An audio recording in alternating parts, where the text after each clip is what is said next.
Hola y bienvenidos a nuestro canal. Antes de empezar con el vídeo os voy a pedir que os suscribáis, que compartáis el vídeo con todos vuestros amigos y familiares y que le dejéis a me gusta para así saber YouTube que os gusta este tipo de contenido y os recomiende más vídeos como este. Con todo dicho, comencemos con el vídeo.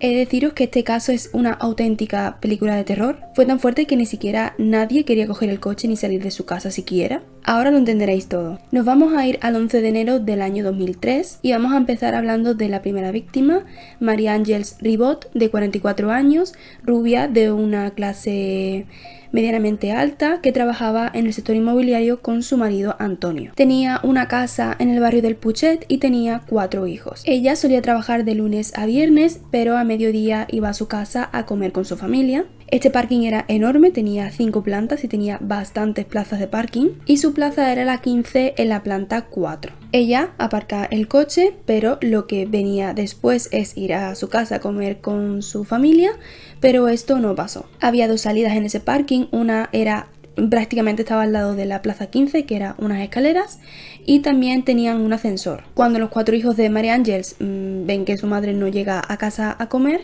se preocupan y empiezan a llamarla desesperadamente. Uno de ellos llama a su padre para ver si él sabe dónde está su madre, pero él tampoco sabe dónde está.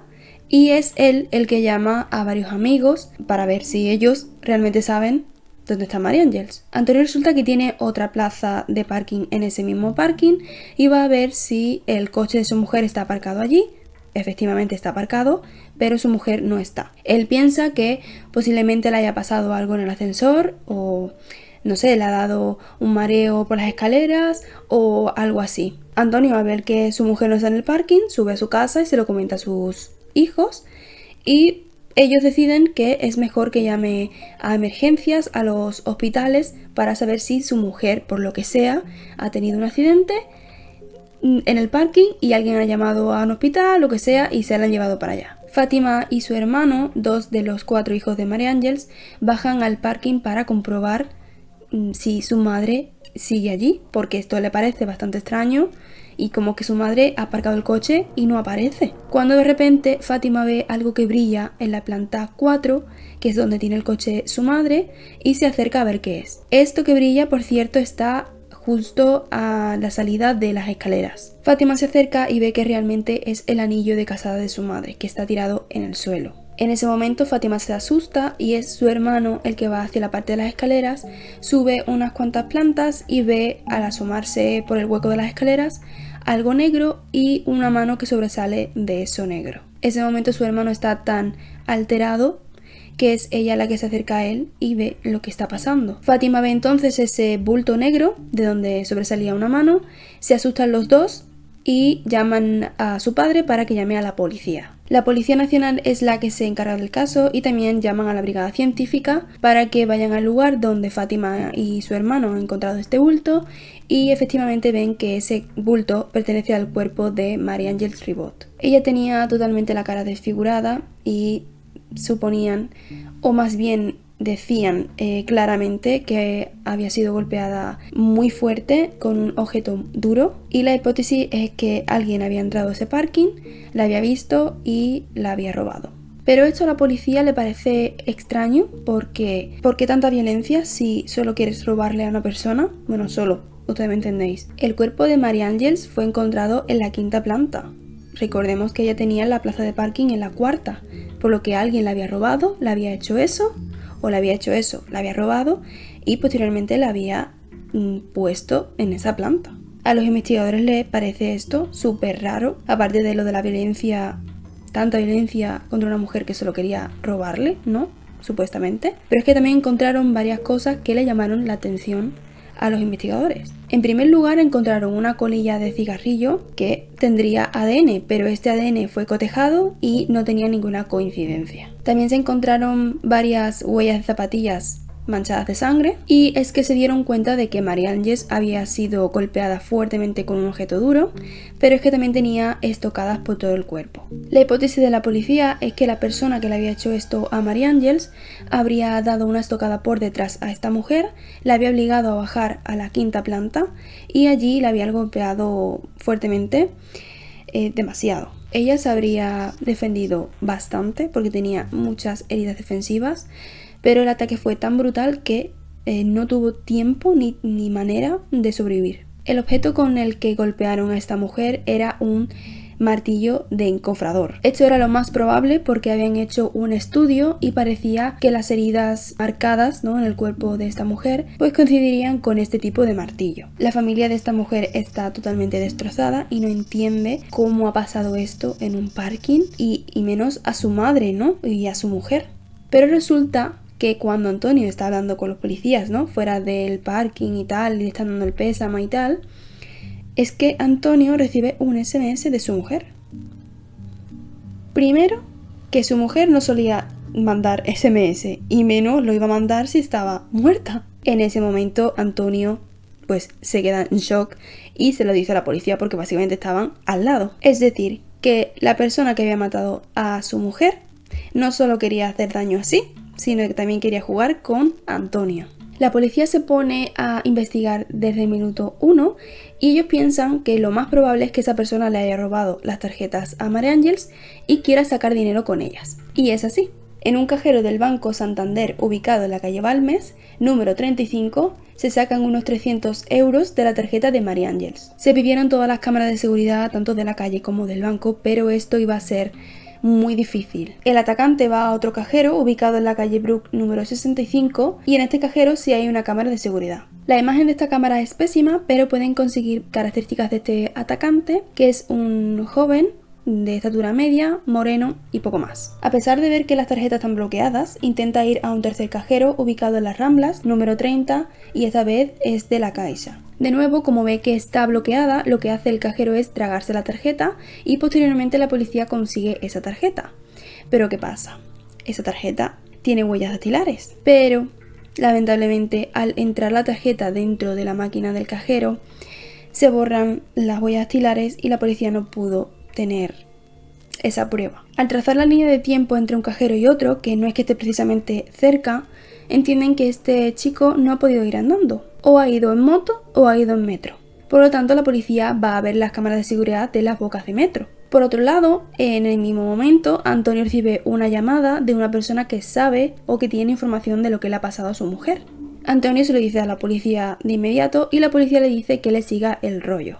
Ocurren 2 llamadas más en las que llaman a Antonio diciendo que tienen información, pero que para decírsela necesitan 2.000 euros. Antonio, desconfiado, le pide una prueba de que esto es verdad y entonces la persona que le llama le da el PIN de la tarjeta de su mujer. El hombre le dice a Antonio que le va a dar la información de lo que le ha pasado a su mujer, pero tiene que dejar 2.000 euros en un bar llamado Mare Nostrum debajo del lavabo de este bar. Y si Antonio accede a hacer esto, él le va a dejar en una cabina telefónica un sobre con toda la información que dice lo que le ha pasado a su mujer. Antonio saca el dinero y se dispone a dejarlo donde le han indicado, pero la policía se da cuenta de lo que va a hacer porque tenían pinchados los teléfonos y le dice que ni se le ocurra hacer esto. ¿Por qué? Porque la policía ya había comprobado que en la cabina telefónica no había ningún sobre, por lo que iban a estafar a Antonio.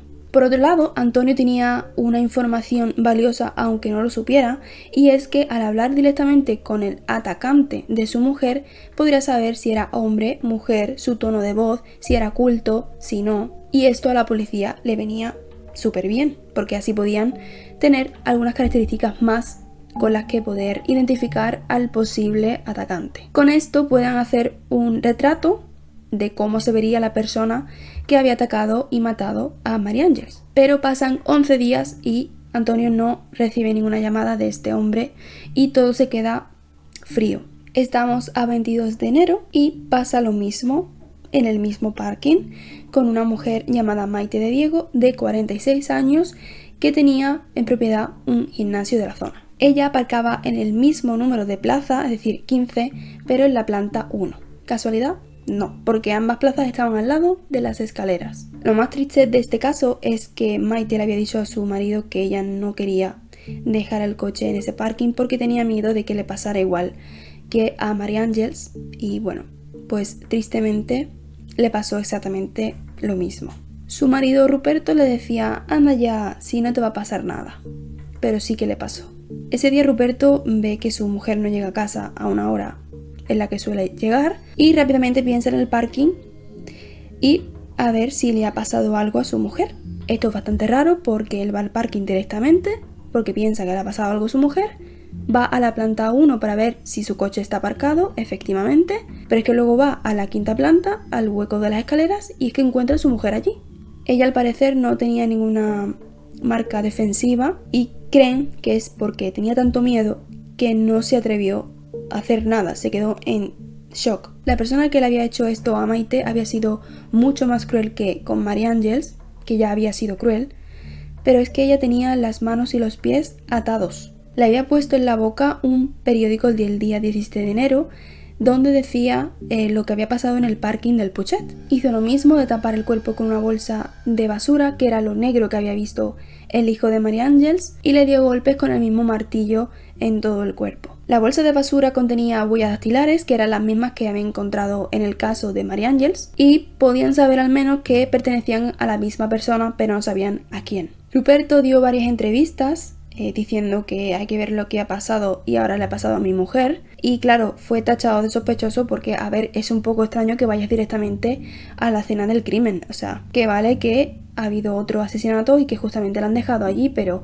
¿qué posibilidades había también de que a tu mujer también le hiciesen eso y que la dejaran en el mismo lugar? Pero este hombre fue descartado por la policía porque no tuvo nada que ver. El que le había hecho esto a Maite también intentó ir de cajero en cajero para sacar dinero, pero se dio cuenta de que no sabía el PIN de las tarjetas de Maite y no pudo sacar dinero de las tarjetas. La policía vio que la forma más fácil de moverse era por ferrocarril, y es que era pues la forma más rápida de moverte de un cajero a otro. Recordemos que Antonio dio unas características de cómo se podría ver según su voz, porque él había hablado con el atacante de su mujer, y también tenían los vídeos de las cámaras de seguridad regulares de los cajeros, pero las tenían, de cómo podía ser ese chico, y se parecía bastante. Hay un movimiento bastante extraño de este chico y es el siguiente: entra con su ticket, abre la cartera, ve algo y de repente se da la vuelta. Esto lo hace la persona que captan las cámaras de seguridad de un cajero. Es decir, que posiblemente este chico lo que hace es probar con una tarjeta de Maite y luego prueba con la otra, pero ve que están bloqueadas. Buscan a ver algún rasgo físico que pueda identificar a este chico y ven entonces que cuando ese chico se da la vuelta se ve una calvicie incipiente. La policía sabía que mínimo este chico frecuentaba muchísimo el Mare Nostrum, porque se sabía de memoria dónde estaba el baño, las piezas del baño, y eso es, pues si vas a un bar de normal, te lo sabes. Lo que hizo la policía fue mandar a 2 policías de paisano para que fuesen a ese bar y miraran quién entraba y quién salía. Un día entra un chico que parece que conoce a todo el bar porque empieza a saludar a todo el mundo, saca un taco de billar del armario, sabía dónde estaba ese armario, y cuando se dispone a jugar ven que la luz que está encima, ¿no?, de la mesa de billar le da en la cabeza y tenía una calvicie incipiente. A ver, a partir de aquí la policía lo que hace es: vamos a intentar identificar a este chico. Para ello vamos a pedirle a todo el mundo que entre en el bar el DNI. ¿Por qué el DNI? Porque supuestamente estaban buscando a un fugitivo. Este chico da también su DNI, ven que tiene 24 años y se llama Juan José Pérez Rangel. En ese momento no lo detienen, pero ya saben quién es. Investigan a este chico y descubren varias cosas. En primer lugar, este chico tuvo durante mucho tiempo una plaza de parking en el mismo de las víctimas y se quedó con las llaves a pesar de ya no tener una plaza porque dejó de pagarla básicamente. Por lo que ya saben cómo entró en el parking. En segundo lugar, vivió una temporada en el barrio del Puchet, que era donde estaba ubicado este parking. Y en tercer lugar, trabajaba como contable, pero tenía muchas deudas y a 3 días antes del primer crimen dejó el trabajo por voluntad propia. La policía investiga a este chico y descubre que vive en el barrio de la Mina con sus padres. Y un día ven que él y su madre van a salir al coche y es cuando lo detienen. En el coche la madre tenía bolsas industriales de su trabajo y resultó de las mismas utilizadas en los crímenes. Tenía una libreta en su habitación donde apuntaba posibles personas a la que robar, sus plazas. No había duda entonces que las víctimas no fueron casuales, sino que eran elegidas a conciencia. Las pruebas de ADN dieron positivo con las suyas, pero él dijo que tenía coartada para esos días y era la siguiente. Resulta que en su habitación también encontraron un panfleto de publicidad de una especie de agencia que traía a chicas del este para que conocieran a hombres españoles, y si surgía algo, pues podían casarse y formar una familia. Él decía que había pagado previamente 2.000 euros para que pudiera venir una chica y que su coartada básicamente era ella. La chica efectivamente dijo que sí, que ese día habían quedado, pero es que él tardó muchas horas en llegar al aeropuerto. Y además también llegó con varios arañazos que ella pues lo vio, pero no le dio más importancia. Nos vamos entonces al 8 de noviembre de 2004, que es cuando empieza el juicio de este hombre, y en 6 sesiones todos los miembros del jurado dan como veredicto que es culpable. Fue condenado a 60 años, pero se quedaron en menos. Este chico llegó a decir que el propio marido de Maite de Diego, Ruperto, fue el culpable, pero le pararon rápido a los pies porque no tenía ni pies ni cabeza, nunca mejor dicho. Bueno, pues hasta aquí el vídeo de hoy. Mi opinión sobre este caso es que cualquiera, en cualquier momento, si quiere, te puede hacer daño. Es que, increíble. Creo que no tengo nada más que decir, por lo que nos vemos en el siguiente vídeo.